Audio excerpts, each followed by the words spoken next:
Abafilipi essula 3 olunyiriri olusooka okutuuka ku lusembayo. Ekyenkomerero abooluganda musanyukirenga Mukama waffe. Okuddamu okubawandiikira ebyo bye nabawandiikira edda tekunkooyanze, naye kirungi eri mmwe. Mwekuumenga embwa, mwekuumenga abakola ebibi, mwekuumenga abeekomola omubiri.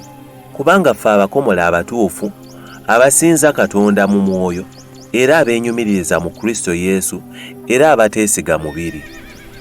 Newankubadde nga nze nnyinza okuba n'ensonga okwesiga omubiri, omuntu omulala yenna bw'alowooza okwesiga omubiri, nze mmusinga. Nze nakomolerwa ku lunaku olw'omunaana ow'omu ggwanga lya Isirayiri, ow'omu kika kya Benyamini, Omwebbulaniya wamu mu mateeka ndi Mufalisaayo, mu kunyiikira nga njigganya ekkanisa, mu butuukirivu obuli mu mateeka, nalabikanga nga siriiko kyakunenyezebwa. Naye byonna ebyali amagoba gye ndi, ebyo nabirowoozanga kufiirwa olwa Kristo.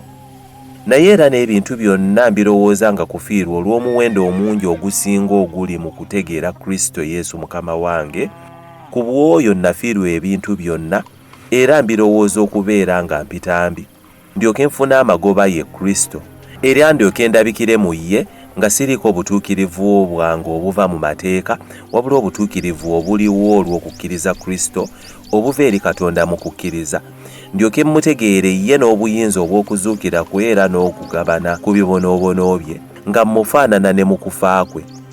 Era bwe kiba kiyinzika nfune okuzuukira mu bafu, si kubanga nti mmaze okufuna oba nti mmaze okutuukirira, naye nfuba okukifuna, kubanga Kristo Yesu yanfuula owuwe.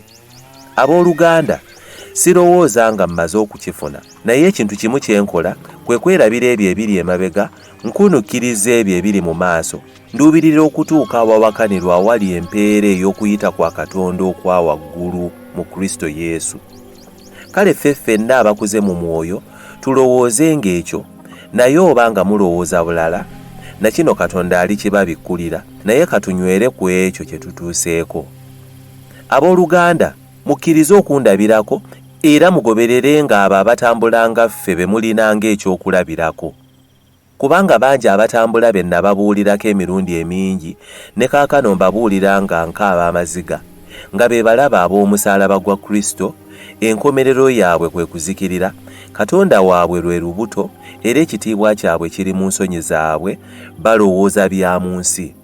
Kubanga ffe ewaffe mu ggulu, era gye tulindirira omulokozi okuvaayo, Mukama waffe Yesu Kristo, aliwanyisa omubiri ogw'okutoowazibwa kwaffe okufaananyizibwa ng'omubiri ogw'ekitiibwa kye, ng'okukola okwo bwe kuli okumuyinzisa n'okussa ebintu byonna wansi we.